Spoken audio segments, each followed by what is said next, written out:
Welcome. This is Radio Pras.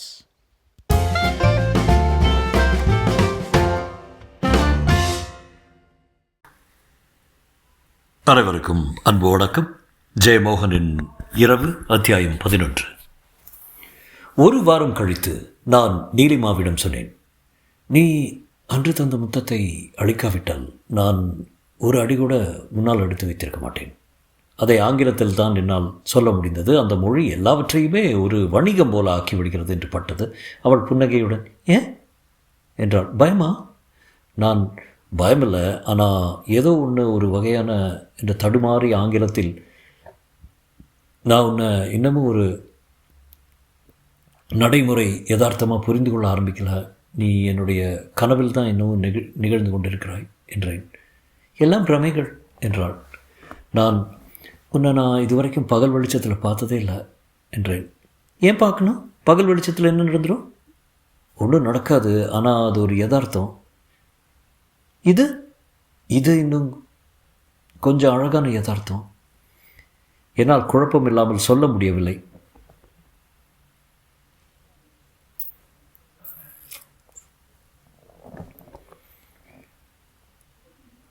ஆனால் இந்த யதார்த்தம் நாம் உருவாக்கி கொள்வது, கடவுள் நமக்கு அளிக்கும் யதார்த்தம் பகல் தான். அது நம்ம மீறியது. நீங்கள் குழம்பி போயிருக்கிறீங்க என்றாள் நீலிமா. உண்மைதான், குழம்பித்தான் போயிருந்தேன். மௌனமாக காரை ஓட்டினேன். நாங்கள் கொடுங்கல்லூருக்கு சென்று கொண்டிருந்தோம். இரு பக்கமும் இரு விளக்குகள் மௌனமாக பின்னாலோட சாலை சுழலழிந்து முன்னால் ஓடிக்கொண்டே இருந்தது. சிடி ஒன்றின் மீது செல்லும் லேசர் வருடல் போல காரின் முகப்பொழி சாலை மீது செல்ல அந்த சிடியின் பதிவுகள் உயிர் கொண்டு ஒலிப்பது போல என் மனம் சிந்தனைகளை கொட்டி கொண்டிருந்தது. ஆனால் ஆட்டு மந்தைகள் போல முட்டி மோதி ஒன்று மேல் ஒன்று ஏறி ததும்பும் வீண் எண்ணங்களாக அவை இருந்தன. மொத்தத்தில் நான் யட்சியா பொண்ணான்னு இனிமேல் தான் தீர்மானிக்க வேண்டியிருக்கு இல்லையா என்றாள். அப்படியெல்லாம் இல்லை என்றேன். அவள் கனத்த குரலில், ராத்திரி குரல் வளையை கடித்து ரத்தத்தை முழுக்க உறிஞ்சிட்டு போயிடுவேன்னு பயமாக இருக்கா? நான் திரும்பி புன்னகை செய்து ஆமாம் என்றேன். எனக்கும் ஆசையாக தான் இருக்குது, பார்ப்போம் என்றாள் நீலிமா. நான் சிரித்தபோது அவளும் சிரிக்க அந்த நிமிடம் வரை வந்த அந்த இறுக்கம் மெல்ல தளர்ந்தது.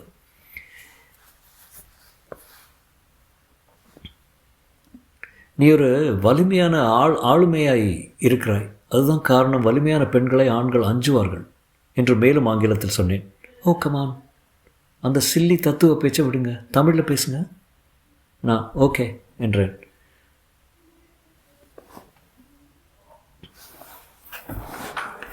நானே வலிஞ்சு வந்தது பிடிக்கலையா? பொதுவாக அந்த மாதிரி முன்னால் வர்ற பெண்கள் அவங்களோட ஈர்ப்பை இழந்துடுவாங்கன்னு சொல்கிறாங்களே.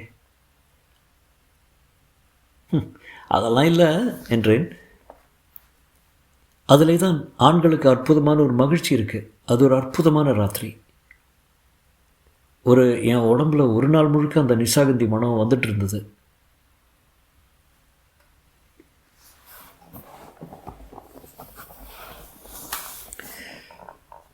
நான் அன்றைக்கி எப்படியோ இமோஷனல் ஆகிட்டேன். ஏன்னா நீங்கள் பின்னாலே கால் எடுத்து வைக்கிறீங்கன்னு தோண்டிகிட்டு இருந்தது. அன்றைக்கி முழுக்க நான் தவிச்சிட்டே இருந்தேன். ஃபாதர் ஒரே தியாலஜியாக போட்டு தள்ளிகிட்டு இருந்தார். என்னால் உட்காந்துருக்கவே முடியல. அழுகே வந்தது. அப்போ தான் நீங்கள் வந்து வாசலில் நின்னீங்க. மை காட், அந்த மொமெண்ட்டை எப்படி சொல்கிறது? என் லைஃப்பில் அது ஒரு கிரேட் மொமெண்ட். அப்படியே உடம்புக்குள்ளே இருந்து என்னென்னமோ பொங்கி வந்து ஒரு செகண்டில் நான் கண்ட்ரோல் பண்ணிக்காமல் இருந்திருந்தா அப்போவே அத்தனை பேர் முன்னாடி பாஞ்சு வந்து கட்டிப்பிடிச்சி முத்தமாக கொடுத்துருப்பேன். நான் நெகிழ்ந்து என் கையை அவள் தொடை மேல் வைத்தேன். அவள் தன் இரு கைகளாலும் என் கையை பற்றி கொண்டாள்.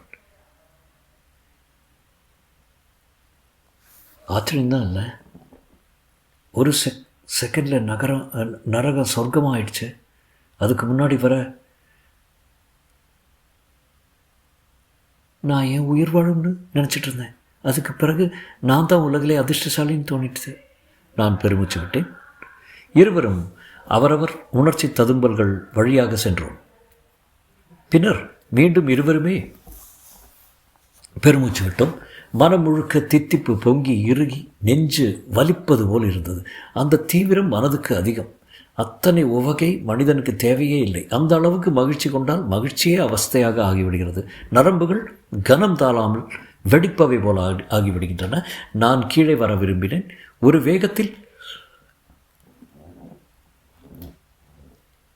ஒரு வேகத்தில் ஏறிவிட்ட மரத்திலிருந்து இறங்க முடியாமல் தவிப்பது போல் இருந்தது. என்னால் சொற்களை கண்டுபிடிக்கவே முடியவில்லை. பின்பு கிடைத்த ஒரு சொற்றொடரை பற்றி கொண்டேன். எப்போ நான் வேணும்னு தோணுச்சு? நீலிமா தன் விரல்களை பார்த்து சிறிது நேரம் பேசாமல் இருந்தாள். பின்பு, உண்மையை சொல்லட்டுமா, பார்த்த முதல் நிமிஷமே என்றாள். ஓ என்றேன். நான் செருப்பு கழட்டுறப்ப தான் உங்களை பார்த்தேன். மனசு திக்குன்னு ஆகி போச்சு. கால் கூட கொஞ்சம் தடுமாறிச்சு. அதுக்கு பிறகு வந்து சோஃபாவில் உட்காந்துருக்கிற வரைக்கும் நான் எங்கே இருக்கேனே தெரியல. நான் சீட்டி அடித்தேன். என்ன சீட்டி? காலி பசங்க மாதிரி. This is great. கண்டதும் காதல் என்றேன். ஆனால் ஏன் அப்படின்னு யோசித்தா எனக்கு ஒன்று தோணுச்சு. ஐ வாஸ் லாங்கிங். எனக்கு ஒரு ஆண் தேவைப்பட்டான். அதான் உண்மை. ஏதோ ஒரு ஆண் இல்லை, மனசுக்குள்ள ஒரு நல்ல லவராக உள்ளே போகக்கூடிய ஒரு ஆண். அதான், வேற ஒன்றும் இல்லை. வருஷக்கணக்காக நான் அதுக்காக ஏங்கி உருகிட்டு இருந்தேன். அது என்னை சுற்றி இருக்கிறவர் எல்லாருக்குமே தெரியும்னு நினைக்கிறேன்.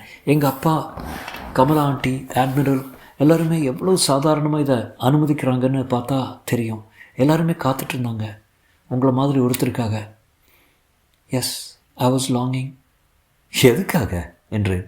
உடனே கேவலமான கேள்வி என்று தோன்றி, I'm sorry, what I mean to say is என்றேன். That's all right. செக்ஸுக்கான ஏக்கம்னு நினைக்கிறீங்க. அப்பட்டமாக சொல்லப்போனால் அதுவும் தான். எப்போவுமே என் உடம்பு செக்ஸுக்காக ஏங்கிட்டுருக்கு.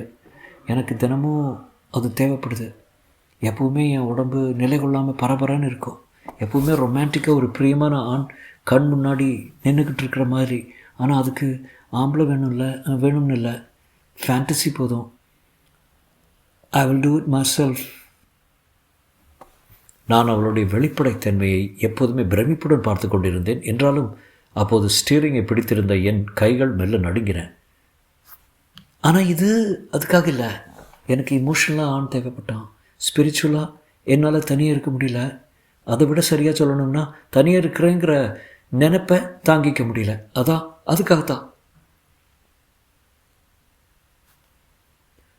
நான் மீண்டும் அவள் தொடையில் கை வைத்து மென்மையான தசையை மெல்ல பற்றி அழுத்தினேன். எதிரே ஒரு லாரி வர ஸ்டீரிங்கில் கை வைக்க வேண்டியிருந்தது.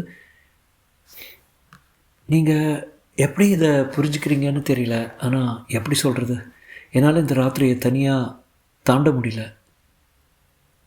எந்த ராத்திரியை? இந்த நீளமான ராத்திரியை தான். இது ஒரே ராத்திரியின் நடுவே தூங்கிட்டாலும் கூட இது ஒரு சிங்கிள் நைட் தான். அப்படி தான் எனக்கு தோணுது. இந்த ராத்திரி ரொம்ப நீளமானது. அவள் குரலில் தெரிந்த தவிப்பை கண்டு நான் திரும்பி பார்த்தேன். முகம் உருகுவது போல் இருந்தது. பகல் மாதிரி இல்லை ராத்திரி. பகலில் நிறைய டிவோஷன்ஸ் இருக்குது, நிறைய மெட்டீரியல் விஷயங்கள் இருக்குது. ராத்திரி அப்படி இல்லை. ராத்திரி ரொம்ப இமோஷனலானது. மனசு உருகி நெகிழ்ந்து போயிருக்கு. அப்போ நம்மளால் எதையும் கட்டுப்படுத்த முடியாது. ராத்திரியோட பிரச்சனையே இதுதான். இங்கே எல்லாமே கடுமையாக இருக்கும். காதல், காமம், வெறுப்பு, குரோதம் எல்லாமே உக்கிரமாக தான் இருக்க முடியும். எதுக்குமே கண்ட்ரோல் இருக்காது. அதான் பிரச்சனையே. ராத்திரியில் வாழறது ரொம்ப கஷ்டம். சரண் ராத்திரியை நம்மளால் சமாளிக்கவே முடியாது. என் தோளில் கை வைத்து, நீங்கள் என் கூட இருக்கணும், என்னை தனியாக விட்டுருக்கூடாது என்றான். நான் கண்டிப்பா என்றேன். மேலே என்ன சொல்வது என்று தெரியவில்லை. ஐ லவ் யூ என்றேன். அந்த தேய்ந்து போன சாதாரணமான சொற்கள் அப்போது எல்லையற்ற உணர்ச்சியும் கவித்துவமும் அர்த்த விரிவும் கொண்டவையாக இருந்தன. நான், நீ, காதல் என மூன்று இருப்புகளிலான உலகம் அதுதான். நான் நீயுடன் காதலால் இணைக்கப்பட்டிருக்கும் உலகம். நானும் நீயும் செய்வது காதல் மட்டுமாக இருக்கும் உலகம். காதல் என்ற பெயர் சொல்லாக உருமாறும் இடம். நான் மேலும் உத்வேகத்துடன் ஐ லவ் யூ நீல் என்றேன். அவள் சீரும் ஒலியுடன் அழுதபடி அப்படியே முகம் பொத்தி மடங்கி தன் மடியில் குப்புற கவிழ்ந்து குலுங்கி விசும்ப ஆரம்பித்தாள். நான் அவளை திகைப்புடன் பார்க்க, கார் நிலை விட்டு ஓரமாக இறங்கியது. காரை நிறுத்திவிட்டு அவள் தலைமையில் கையை வைத்தேன். எதுவும் சொல்ல தோன்றவில்லை. அப்போது கூட அவளுடைய முதுகிலும் புறங்கழுத்திலும் பளியரிடும் சருமத்தில் என் பார்வை செல்வதை உணர்ந்தபோது ஆச்சரியமாக இருந்தது. அவள் சில நிமிடங்கள் அழுத பின்பு நிமிர்ந்து கண்களை தன் சேலை நுனியால் ஒற்றிக்கொண்டாள். நான் சட்டென்று அவளை இழுத்து உதடுகளில் அழுத்தமாக முத்தமிட்டேன். அவள் அதை எதிர்பார்த்திருந்தது போல தோன்றியது. அதன் பின்னர் பயணம் மிக உற்சாகமானதாக ஆகியது. இருவரும் ஒருவரை ஒருவர் சீண்டிக் கொண்டோம், ஒருவரை ஒருவர் பிடித்து தள்ளி சிரித்தோம். எங்கள் காரை சிரித்து கொண்டே ஓடுவது போல அங்குமிங்கும் அலைபாய்ந்தது. நல்ல வேளையாக அந்த நேரத்தில் சாலையில் எவருமே இருக்கவில்லை. அவ்வப்போது சில மீன் லாரிகள் மட்டும் கொச்சின் நோக்கி சென்று கொண்டிருந்தன.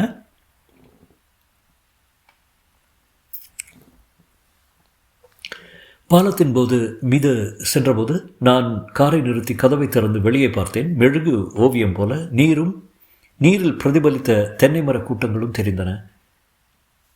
போலாம், காரை பாலத்தில் நிறுத்தக்கூடாது என்றாள் நீலிமா. அது பகல் சட்டம், இது ராத்திரி வௌவால்களுக்கு எல்லாமே தலைகீழ தான். போதும் தத்துவம். இப்போ போகிறோமா இல்லையா? கொடுங்கல்லூருக்கு இரவு 2 மணிக்கு சென்று சேர்ந்தோம்.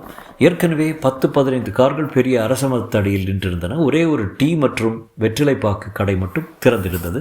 காருக்குள்ளேயே நான் வேட்டியை கட்டி உள்ளிருந்து பேண்டை இழுத்து வெளியே எடுத்தேன். நீலிமா வாய் பொத்தி சிரித்தாள். என்ன? ஒன்றுமில்லை. என்னன்னு சொல்ல? இல்லை, மாடு குட்டி போடுறது மாதிரி இருக்கு. சி நாயே என்று எட்டி அவள் மண்டையில் அடித்தேன். சட்டையை கழட்டி விட்டு வெறும் மார்புடன் சென்றபோது காற்று வந்து பட்டு உடல் சிலிர்த்தது. இப்போ நீங்கள் ஒரு நல்ல நாயர் மாதிரி இருக்கீங்க. அதாவது மார்பில் முடி. ஓ என்றேன். ஒன்று தெரியுமா, மலையாள சினிமாவிலேயே நல்ல நாயர் மாதிரி இருக்கிற ஒரே ஒரு ஆக்டர் மம்முட்டி தான் என்று சிரித்தாள். கோயில் கோபுரம் இல்லாமல் ஒரு சாதாரண கட்டிடம் மாதிரி இருந்தது. மைய கோயிலுக்கு அருகே 2 சிறு கோயில்கள்.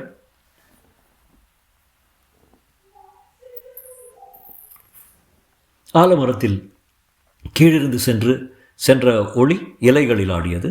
காருக்குள் தாம்பாளத்தில் பூஜைக்கான பொருட்கள் இருந்தன. பழங்கள், பூக்கள், களபமும் செந்தூரமும் தவிர ஒரு செம்பட்டும் இருந்தது. கமலா எல்லாவற்றையும் முறையாக எடுத்து வைத்திருந்தார். தட்டுடன் கிழக்கு வாசல் வழியாக உள்ளே நுழைந்தோம். கோயில் வாசல் பூட்டியிருக்க அர்த்த மண்டபத்தில் மட்டும் சிவப்பு சங்கு புஷ்பங்கள் பூத்தது போல சுடர்கள் எரிய குத்துவிளக்குகள் கூட்டமாக நின்றன. என்ன பூட்டியிருக்க என்றேன். இது சிவன் கோயில், அம்மை கோயில் வடக்கு முகமாக இருக்கும். நாம் பக்கவாட்டில் நுழைகிறோம். எனக்கு அந்த கோயிலை பல வகையான குழப்பங்களை அளித்தது. கிழக்கு வாசலை நோக்கியதாக ஒரு சிவன் கோயில், அதன் வலது பக்கம் ஒரு நீளமான கருவறை வடக்கு பக்கம் திறந்தது. அதில் தான் கொடுங்கல்லூர் அம்மா இருந்தால். 2 கோயில்களுக்கும் ஒரே அர்த்த மண்டபம் தான். வடக்கு வாசல் வழியாக உள்ளே வரக்கூடாது, அம்மை கண் நேராக நம்ம மேலே விழக்கூடாது என்றாள் நீலிமா. கோயிலுக்குள் சிலரே இருந்தார்கள். ஒரு கணவனும் மனைவியும் மண்டபத்தருகே நிற்க, ஒரு நம்பூதிரி மட்டும் விளக்குகளுக்கு எண்ணெய் விட்டு கொண்டிருந்தார். கருவறைக்குள் தேவியின் சிலை சந்தன காப்பு போடப்பட்டு பெரிய விழி மலர்களும் வெள்ளி மார்பக அங்கியும் அணிவிக்கப்பட்டு மலர் மாலைகள் சுழல் நெய் விளக்குகளின் ஒளியில் உயிருடன் அதிர்வது போல தெரிந்தது. இது கண்ணகி தானே என்றேன் கிசுகிசுப்பாக. யாராக இருந்த என்ன? தெய்வம் என்றாள் நீலிமா. அது உண்மைதான். சிவனும் விஷ்ணுவும் முருகனும் மட்டும் யார் என்று நமக்கு தெரியவா செய்கிறது? கோயிலுக்கு வலப்பக்கம் ஒரு மண்டபம் இருந்தது. அதான் பழைய கற்ப கிரகம். அதை ஆதிசங்கரர் நிரந்தரமாக மூடிட்டார்னு சொல்கிறாங்க. அது மேற்கு வாசல் உள்ள கற்ப கிரகம். அந்த வாசலை கல் வச்சு மூடி அதுக்கு முன்னாடி இருந்த கருவறையை கட்டி இதை வடக்கு பார்த்து வச்சுருக்காங்க.